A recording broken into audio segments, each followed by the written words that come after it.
Air ডেকানের মালিক mister P R গোপীনাথের জীবনী অবলম্বনে ছবি সারফিরা আসতে চলেছে 10ই জুলাই।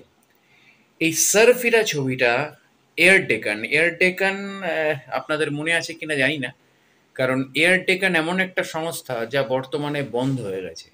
মানে একদিকে সাকসেস এবং পরবর্তীকালে ফেলিওর, এই দুটোর কম্বিনেশনে এয়ার ডেকান একটা সময় কিন্তু কিংফিশারের কাছে বিক্রি করে দিতে হয়েছিল বিজয় মালিয়ার কাছে।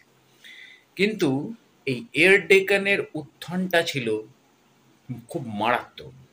আর সেই এয়ার ডেকানের উত্থান মানে ক্যাপ্টেন গোপীনাথের জীবন কাহিনী নিয়ে প্রথমে ডিরেক্টর সুধা কাঙ্গার তামিলে একটি সিনেমা বানায়, যে সিনেমাটার নাম ছিল সূর্যাপত্রু। এবং এই সূর্যাপত্রু সিনেমাটাতে তামিল সুপারস্টার সূর্যা নিজে অভিনয় করে এবং ছবিটা ব্লকবাস্টার হয়। ছবিটা ব্লকবাস্টার হওয়ার পর 2 বছরের মাথায় তারা চিন্তা করে এই ছবিটার একটা হিন্দি ভার্সন তৈরি করবে, যদিও তামিল ছবিটা হিন্দি ডাবড ভার্সনে অ্যামাজন প্রাইমে রয়েছে। তবুও তারা অক্ষয় কুমারকে নিয়ে হিন্দিতে একটা অফিসিয়াল রিমেক করতে চায়। কিন্তু প্রথমে সূর্যা নিজে ভাবে যে মানে সুধা কঙ্গার সূর্যাকে অফার দেয় যে তুমি নিজে করো। কিন্তু যেহেতু হিন্দি ছবিটা সূর্যা নিজে প্রডিউস করতে আসে, সূর্যা এবং জ্যোতিকা মানে সূর্যার যে সুপারস্টার নায়িকা ওয়াইফ রয়েছে, এরা দুজনে মিলে যখন এই ছবিটার প্রডিউস করতে আসে 2D এন্টারটেনমেন্ট প্রোডাকশন হাউস নাম নিয়ে, তখন তারা ডিসাইড করে যে না, এখানে কোনোভাবেই সূর্যাকে কাস্টিংয়ে মানাবে না, এবং তারা তখন অক্ষয় কুমারকে দিয়ে এই চরিত্রটা করায়। এবং সেই ছবি সারফিরা এয়ার ডেকানের মালিকের চরিত্র, যিনি ভারতবর্ষের মানুষকে সবচেয়ে কম পয়সায় সবচেয়ে কম দামের টিকিটে প্লেনে চড়িয়েছিলেন 2003 সাল থেকে 2007-8 সাল অবধি। এয়ার ডেকান রমরম করে চলেছিল, তারপরে লো কস্ট প্রাইজের জন্য এবং নানা রকম ঘাত প্রতিঘাতের কারণে, নানা রকম পলিটিক্যাল কারণে এয়ার ডেকান বন্ধ করে দিতে বাধ্য হয়। কিন্তু 2017 সালে এয়ার ডেকান আবার রিলঞ্চ হয়, কিন্তু তাও মুখ থুবড়ে পড়ে বিভিন্ন কারণে। কিন্তু বর্তমানে মিস্টার গোপীনাথ তিনি কিন্তু ভারত সরকারের এভিয়েশনের অন্যতম একটা আহ, যে একটা প্রজেক্ট রয়েছে, সেই প্রজেক্টের কিন্তু অন্যতম অ্যাডভাইজারি কমিটি মেম্বার। তো এক্স্যাক্টলি তার যেই উত্থান, এই উত্থানের কাহিনী নিয়েই হচ্ছে সারফিরা। কিন্তু সারফিরা দেখার আগে সূর্যাপত্রটাও দেখে নেবেন, কারণ সূর্যাপত্র মানে একই ডিরেক্টর।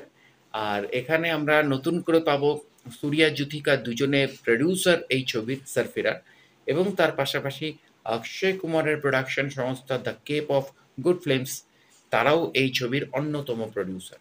কিন্তু অক্ষয় কুমারের যে দুর্ভাগ্যের সময় চলছে, তার ভালো ছবিও দাঁড়াচ্ছে না, মার্কেটে হিট করছে না। তার র্যান্ডাম প্রসেসে কোয়ান্টিটি বাড়াবার লক্ষ্যের এই কনসেপ্টের জন্যই হয়তো তার ছবি মুখ থুবড়ে পড়ছে। কিন্তু তবুও এই ছবিটা মনে হচ্ছে অক্ষয় কুমারকে আবার পুনরায় তার সিংহাসন ফেরত দিতে পারে, কারণ অক্ষয় কুমারও 90-এর দশকের অন্যতম সুপারস্টার, যিনি আজও কিন্তু ইন্ডাস্ট্রিতে as a hero, as a lead star, as a star কাজ করছে। তো এক্স্যাক্টলি তার মার্কেট এরকম আপ ডাউন তার কেরিয়ারে অনেকবার হয়েছে, আবারও হচ্ছে। হয়তো আগামী দিনে সে ঘুরে দাঁড়াবে, হয়তো সারফিরাই তার সেই ছবি, যার জন্য সারফিরার ট্রেলারে আমরা এক ঝলক সূর্যাকে দেখতে পাচ্ছি। কারণ সূর্যাকে একটা ট্রিবিউট দেওয়া হচ্ছে, কারণ তার তামিল ভার্সন সূর্যাপত্রু কিন্তু ব্লকবাস্টার হিট। এবং সূর্যাপত্রু যদি আপনি দেখে নেন, তাহলে আপনার সারফিরা দেখার প্রয়োজন পড়বে না। কিন্তু তবু সূর্যাপত্রু সুপারস্টার সূর্যা তামিল ভার্সনে ভালো পারফর্ম করেছে, ব্লকবাস্টার দিয়েছে। কিন্তু এদিকে কিন্তু অক্ষয় কুমারও ভালো কাজ করার লক্ষ্যে এগোচ্ছে। গল্পটা খুবই অদ্ভুত গল্প, কারণ বাবার সাথে মতভেদ হওয়ায় বাড়ি থেকে বেরিয়ে যায় ক্যাপ্টেন গোপীনাথ, এবং সে এয়ারফোর্সে চাকরি নেয়। বাংলাদেশ মুক্তিযুদ্ধের সময় সে ইন্ডিয়ান এয়ারফোর্সের ক্যাপ্টেন হিসেবেই লড়াই করে, এবং একটা সময় সে জানতে পারে তার বাবা প্রচণ্ড অসুস্থ, মৃত্যুশয্যায়।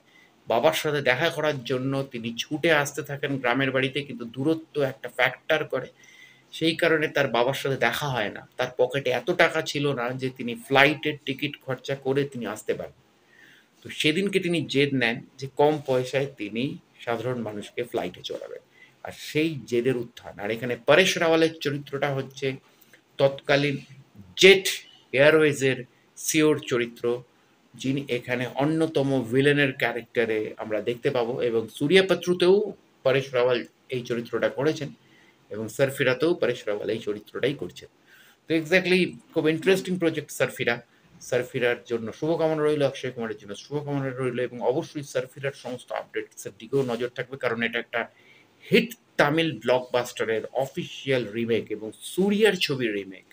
সূর্যা কঙ্গুভা নিয়ে ব্যস্ত, কঙ্গুভা আসছে, তার আগে কিন্তু সূর্যার ছবির রিমেক, ব্লকবাস্টার ছবির রিমেক হতে চলেছে, এইটার দিকেই আমরা তাকিয়ে রয়েছি।